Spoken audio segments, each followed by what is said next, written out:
In exchange for that, we're going to take, I guess, just increased gold income because why not? Now, what's going to happen? Kurt's stash blows up and we get that?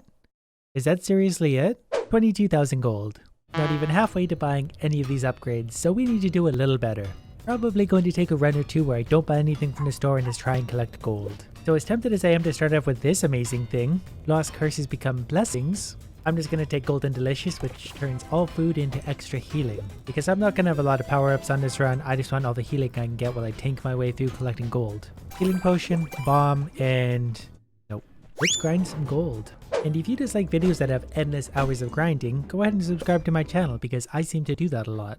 This is going to be simply a gold-oriented run, but I am going to take this one, reduce the cost of shop items. If there is anything that can boost the gold, that's going to help. And my blessing for this one is Savagery. Increase the chance for critical strike times 3. So between that and extra healing, this should be a pretty easy, straightforward, boring gold run. Also, we're going to turn on this little gem. We no longer consume food of full health and waste it. It'll wait on the ground until we lose health. Not quite the relic we're looking for, but still pretty decent for this run. Gold hits the floor with explosive force. I plan on finding a lot of it. Wait. The pilfer just tried to take my food. Does that give me gold as well? Maybe golden food is actually a really good choice for this run. I didn't think it would do that. I just assumed golden food meant extra healing. So I need to pay attention if I eat more food. There's food on the ground now, which the pilfer's probably going to take. I picked it up. Okay, I'm going to pay attention now. I'm pretty sure that's giving me gold every time I pick up food. Okay, here's a test. So that guy, yep, absolutely, gives us gold for picking up food. Perfect. Happy accident. Door number 1 has a hoarding pilfer in a bottle. I'm going to buy that because that's just a good investment. This is going to be good for me too. Find more altar rooms because I can have the chance of having a shrine that can boost my gold value. And to find it this early on is an easy choice. I am probably going to buy bombs when I find them because I'm going to assume that any of these rooms I have are going to have their weight in gold and actually be a wise investment. Like this one. Next relic, deal more damage at high health. Helpful, not really what I'm after. I did, however, find one of these, and this is a new something or other. Pilfer credit card. That actually sounds like something I'm really gonna like. That's a rare one too. Speaking of pilfers, let's let this little guy go and see if we can actually kill it for once. Very hard to do sometimes because it's very, very jumpy. You can see the hits on the bottom. I had to hit it 3 more times only, but oh well. Next shrine doesn't have a gold boost, but it does have reduce the cost of shop items, so we're going to use that again. Shrine number 3, same thing, reduce the cost of shop items. Hopefully this actually works more than once. Decreasing throw speed is pretty annoying. I'll remove that as soon as I can. The next relic, still not much. On this run, at least for now, I am going to try the cursed chests, just in case they give me gold. I did really need the bombs though, so I don't regret that. Then again, maybe I do. It costs health to plant bombs. I'm going to take this one, choose between relics. That one's actually really good. Transmuted this into Sonic Boom, so that brings my throw speed right back up to something super fast-ish. And how much damage do these do? 25 health per bomb. That's not that bad. I can live with that for now, but we will get rid of that when we can. Here's a risk we're going to take. Not worth it. Deal less swing damage. I don't really care about that much. Our first beautiful choice of relic is obviously going to be the sewing kit. We get to keep all of our gold when we die. Gonna sacrifice just a little more health for hopefully a better relic. Maybe just one more time. We did get a gold potion. We're going to pay 420 gold for it, and I'm not really sure what is going to pay us back, but I'm pretty sure it's worth it. Decided to buy a chest and a bottle, took a gamble. I got a new pet. Rare hatchling, Soul's Phoenix. Interesting. It is a rare one, so that might be amazing. Also found this relic, lose less gold on death. I guess if I lose the other one, then I still have this one to back me up. Which seems like a pretty good idea right now, because on my gold run, I've already just spent more gold than I started with. This is pretty much the best find I could have hoped for. Gold popcorn. Gold will sometimes duplicate itself. The Dungeon 3 shop offers this, which overstocks the shop. I'm going to take it because that's only 875 gold and it might find me some very interesting stuff. And it's definitely interesting that I find the Pilfer Ring because it gives me another discount at the shop. If I was to use all the shrines and combine this with a discount at the shop, I might actually be making a profit on buying things like food because it gives me gold. I'm actually going to try that anyway because I've got 2 shrines on this floor I haven't used yet and I can just buy this for 2,800. This is going to be a bit of a risk because I don't know if this is going to work. The prices did still go down. Just kidding. Now that I checked this shrine, neither of them offer cheaper shop prices. But for now, we can't see how far away from a profit we are. This is supposed to cost 187. We're starting at 843. Went down to 706, so that only cost us 130, though things would still have to get considerably cheaper for me to actually make a profit on that, but it was an interesting thought. This is a good one. Gold bombs. Every time I drop a bomb, we get gold on the ground. The gold multiplies itself, which means it's now worth it to buy my bomb doubling potion. Here's a tough decision. 3 cursed chests.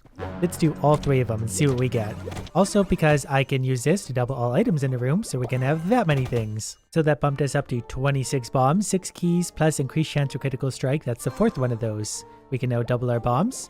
We now have 52 gold bombs. We also got a really fun sounding new curse, new and more dangerous pilfers, decreased throw speed, and more mimics than you would like. Which is a bit of a strange assumption, because the game has no idea how many I would like. I have another very interesting choice, Pocket of Holding, gain some temporary bombs each room. Does that mean they're going to be gold bombs? Because if they are, that's going to add up to a lot of extra gold over the next few floors. On the downside, that's going to give us some very annoying curses, 2 majors, 2 minors. But I think we're going to go for it. And none of those are really too bad. We're not really fighting the bosses anyway, we're just mining gold, so that's perfect. And there we go, this room, 52 plus 2, so we get 2 extra bombs. So I can just throw those down and we get extra gold. There's a new pilfers that I probably don't want to touch. Yeah, they hurt. Another interesting item I've just come across, bomb doubler. Sometimes drop a new bomb when using an old bomb. Considering how many we're going to use, that's well worth the money. In fact, since we have some extra bombs now, let's use one there just because we can. Doesn't give us any gold, but at least we get a variety of items to look at. Also gonna buy popcorn. Items will sometimes duplicate themselves because my gold bombs will sometimes duplicate themselves. That should make its money back before the end. This is actually working out really well because I get 2 extra free bombs a room anyway. I lay those down for free and they sometimes duplicate themselves into new bombs, all of which turn into gold. Plus the extra shrine room means I get 2 extra bombs. Finally, wealth. Increase gold income. What's another curse at this point? Increase the cost of shop items. That's okay, they're still pretty cheap. And even more gold findings about to happen. Sometimes drop meat from your enemies. Well, meat gives me gold on this run, and meat sometimes also doubles. Okay, here's the deal. We're at the very end of the dungeon. I've already accumulated 62,000 gold, but I've also got 84 gold bombs I need to set off. On top of that, I also have a gold doubling potion. I don't know if I'm going to be able to use this, simply because I'm going to be busy taking a lot of damage from all the bombs going off and all the pilfers. The pilfers actually do quite a bit of damage and they knock me back. It's going to be really hard to keep track of all this amongst all the gold flying around. Which is also actually why I've chosen this room, because the pilfers, they tend to go in a straight line. So if I put a bomb here, the gold will explode. Or not. If I put a bomb here, the gold will not explode. Why don't my gold bombs work? Turns rock into gold. Is it not just gold bombs anymore? Was it always that way? Alright, well, I feel stupid for not using these more often along the way now, blowing up rocks. New plan. We're going to find whatever rocks we can along the way and blow them up for gold. We're going to find a room that has more rocks in this and then double it at the end. Unfortunately, my use of all my free bombs plus my exploding gold trick took care of most of the rocks along the way anyways. Turns out I should have used my gold doubling potion a while back. Does this count as a rock? If it does, I need to be ready. Nope. Alright, well, we're going to use that here. It's going to explode into a shower of gold and we're going to double that. And that's going to be as good as it gets. That was still a really interesting, very productive run overall. I just wish I had paid more attention to how these bombs work. Does this hurt anyone else? I was going to spend my gold on a bunch of upgrades, but I've got a new idea. Let's use this crazy relic, which it seems might double our amount of relics along the way. Right away we got Kurt's stash and the treasure map. Kurt's stash needs 10 curses to open, not sure if I'll get there along the way, but the map that reveals all the secret treasure rooms. Which is interesting because that basically makes my pet useless, so let's find a more useful pet for this run. Is that all that perk did was give me 2 relics right off the bat? Is it not going to have any effect in the dungeon? Because if it is, I don't really like this one anymore. Now what we're going to do for this run is hatch the Phoenix because it's the most expensive and it's a rare one. I know that because I just got it. So we're going to give that one a try in this run since we have a treasure map already to find what we need. We're also going to take this potion with us. Heal over time for each curse. In case I start stacking up curses going for Kurt's stash, which I still don't know what it does, that could come in handy. So in saying that, we'll also increase up potion duration and be able to carry an extra one and still have lots of money to work with. I just need to get these upgrades eventually anyway. Is that the last one? That's the last one. 30,000 gold, we're going down. My blessing, increased chance to critical strike times 3. We're off to a pretty good start. This Phoenix also seems pretty good. Heals the peasant whenever they receive damage, so every time I take a hit, they're going to heal me. Once it levels up, every time it heals me, it's going to burn nearby enemies, and on its final level, it will actually resurrect me should I die. Increase health? I guess. Made it to the end of floor 1. No keys. And wouldn't you know it, the store offers no keys. I'm going to do this to go to the secret shop, and then we're definitely using a transmute. And that's interesting in itself. I use a transmute for 100 damage. The bird heals me 25. I wonder if it gives me 25% health back. The secret shop obviously won't let me down. There's a few keys for sure and a few items we can transmute into much better items. Where here's our tricky stupid gold bomb again. I will take meat from enemies. And one more transmute. What do we got? Throw really fast, that's one of my very favorites. And now, increase damage when killing enemies. I'm also probably going to blow this up for a curse right away. We gotta get working on this 10 curses thing. This curse is secret rooms are even more secret. Interesting. But we also got 2 relics out of this, one of which is healing is more effective. Another curse chest. Curse number 2. We got some bombs. Teleport when hit. That is absolutely terrible. The start of floor 3, we only have 2 curses to show for our name, so we're gonna have to do a lot better than that. Let's go ahead and take our 3rd curse. Hopefully it's nothing too bad. Receive more damage. That's kind of annoying, but hopefully our healing is enough to even that out. For our next curse, I think we're just gonna go with increased maximum health. We're gonna need all the health we can get on this. 1 more shrine and 1 more secret room. I'm just gonna take more health. Increased item shop cost. Good thing I came in with like $40,000. And we get curse number 5. They're stacking up really quick on this floor. Lots of bombs, lots of keys, and torches and lanterns fire fireballs. That's pretty terrible. This curse maybe isn't so bad if you just treat the lanterns like an enemy. It does kind of suck when you put the lights out because it does get hard to see, but whatever. For our next crippling curse, we're gonna take more throw damage. I lied. Healing is more effective. We're gonna tank through this. My bird's new aura thing is pretty nice. When I take damage, it heals me, and then I do all this radius damage, or I just gotta stand by enemies to kill them. So that kind of balances things out just a little bit. And we get more healing. Every time we enter a new room, we get healed a little bit. Goldmine 4 decided to be boring and only give us 1 curse, but this might do us. Since we have 7 curses, this would put us up to 12. Health damage and healing becomes small and even. That sounds kind of annoying, mostly because of the low damage. I do want to get this done at some point today, so we're going to pass on that as fun as it sounds. 2 major curses gain maximum health when killing enemies. I do like maximum health. We also have a poison mushroom curse, which is going to counteract that. Lose maximum health when killing enemies, so those ones kind of balance out. Uncooked food is less effective and has a chance to poison. Well, that's going to be fun. We're still getting lots of healing from non-food though too. This is always one of my very favorite finds. I'm going to take this in a hurry before those torches kill me. Wish I could find it a little earlier on than this. Still a pretty good spot to find it, but the earlier the better. Well, this will be it. The final curse we need to open the legendary Kurt stash. It's gotta be worth it. Okay, we're getting fireballed already. Give me 1 second. Okay, now let's do it. In exchange for that, we're gonna take, I guess, just increase gold income because why not? Now, what's gonna happen? Kurt stash blows up and we get that? Is that seriously it? That's like 5 bombs, 1 relic, remove a curse, a secret shop, and a couple keys. That's not worth it at all. You carry around 10 goddamn curses, 5 of which are major curses for stuff that I basically already have or otherwise wouldn't even want. Well, let's get started seeing if we can remove some of these. Remove a curse. There's 1 curse down. There's 2 curses down. 3 curses down. Not sure which ones we lost, but any curses we lose is good. Plus another one of these. Heal over time for each curse. We have a lot of curses. That's a lot of healing. We'll use this to find a secret shop and hopefully find something good. This is the only thing that could actually make this worthwhile right now is if we had something amazing. Nothing particularly amazing. Increased defense and critical health is what we'll take because it's what we got to work with. The shop does now have the adventurer's hat, so that's a good start. If we can find a whip, there's an easy 10,000 gold. And what does that do? Discover more secret rooms. So we should have more secret rooms along the way, which is just more power-ups. Another curse down. Another chance to get rid of another curse, and we're down to 5. We've already cut them in half somehow. This is a new room. Welcome to the garden. Good, it's firing fireballs at me. Please respect the rules. Well, I don't think the rules apply when I'm being firebombed. Since your garden's going to attack me, I'm going to go ahead and attack the garden. Thanks for your gold. Another curse down. That only costs 50 health. I might as well use one of these curse healing potions because I only have 4 curses left and I'm losing my curses pretty quickly. So 10 health every second, half a second. That's pretty good. Got another recipe. Hopefully it's a rare one. Blueprint. Aphotic Charm. No idea what that is. It's not rare. It's probably not overly great. Next on our list of power-ups, while we're on fire and teleporting around the room, Bishop's Bomb or Gold Frenzy. Bishop's Bomb probably. Next is either deal more damage at high health or the gold doubling. I'm just going to take the gold doubling because it deal extra damage at high health. Didn't seem to make a big difference last time. We're about to lose another very annoying curse. 75 health, well spent. I'm going to use the other potion. It heals per curse because I'm going to run out of curses soon and I'm a little bit low on health. Last chance to use it, really. Dungeon 4. At the end of this, we are going to have a boss fight. If we want to fight it, I'm thinking we might as well go for it at this point. Provided I don't do anything stupid along the way on this floor.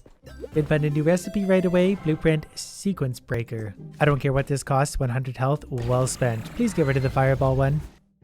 Nope. Well, this is a pretty convenient find. Would almost rather have a relic at this point, but there goes the enemy torches. And look at that. We can finally get rid of our final curse. Only 125 health. We went from 0 curses all the way up to 10, back to 0. I do have 2 relics at this shop, so I'm definitely going to add a transmute to the room, and we're going to see what we can turn those into. Because I don't like the current ones. There's a resurrection, which I already get from my phoenix. There's a gold pilfer, which I'll definitely take. And the keyblade I don't really want, because I think it only applies to swing damage, but I can't remember. I went through that last time. Increases health and damage for 2000, and a firebomb that I'm definitely not touching. But let's add the bottled pilfer out in this room. I should be able to kill him if I got the fast throw speed. Maybe not. I was maybe a little overconfident in this. He had 1 more hit left. That's alright. Still got lots of good stuff. The next choice, Cosmic Egg. Increase experience gain for a familiar. It's already max level, so sustain yourself on gold it is. We're out finding lots of gold. And wouldn't you know it, that chest is going to be full of gold. I was pretty tempted to not fight this boss given the power-ups aren't maybe where I want and neither is my health, but I just can't help myself. Without Ricochet, this is going to be pretty hard, but we'll just kind of hope for the best. I've been learning a bit by watching other people play this game. I also noticed that if you kill some of these orbs, it actually hurts the boss pretty bad, so focus on the orbs. Like I said, without Ricochet, it's a little bit harder, but I'm still doing pretty well. Plus, I am still doing quite a bit of damage overall, despite the fact I don't have maybe the craziest of power-ups. Pretty sure at this point all I can do is hurt the orbs. I can't even hurt the boss itself. I don't know if I've even been hit yet, actually. Maybe I'm actually getting good at this game. Had to happen eventually after 1,000 hours. Well, the boss at this point is pretty much dead. I could probably finish it off just by attacking its little nubs. I've only been hit a few times, so I did way better on that than I thought I would. I was actually not going to fight that boss, but now we get extra gold for that. Okay, about 4,000 worth. Not really worth it. Next relic, increased throw damage. Normally I would leave these spiders alone, but since I actually gained maximum health for killing them, we're going to let them all out and kill them all. I'm left with the choice now, either Ricochet or overstock the shop. I think I'm actually going to go for overstock the shop. That's going to give me a higher chance to find more relics overall. Now, of course, the shop offers nothing really particularly useful. We got floaty boots and we can remove a curse. And we can get rid of yet another curse. I think we've cleansed 12 curses on this run. The Halls 2 shop has gold delicious. All food is golden and extra delicious. That's good. I'll get extra gold that way. Sometimes get a new bomb when using an old bomb. And why not? Since we came prepared with all this money, we might as well just buy pretty much everything. Next power up could potentially be mega bombs if I wanted to conjoin the two. I think I just want a higher chance of critical strike at this point. The more damage I could do, the better. Halls 3 store had a potion that's going to give me a chest, and not really a very good one unless it has, well, okay, it might be a pretty good one then. I lied. This game has to make me a liar. Lava walkers. Okay, that's going to be interesting. We'll explore that later. And Prey Twice at Altars. Nope, we're going to transmute that all day long. You'll even more damage when you critical strike. That's one we're going to get. These sacrificial guys. There you go. What do I get in return? Give me a pet.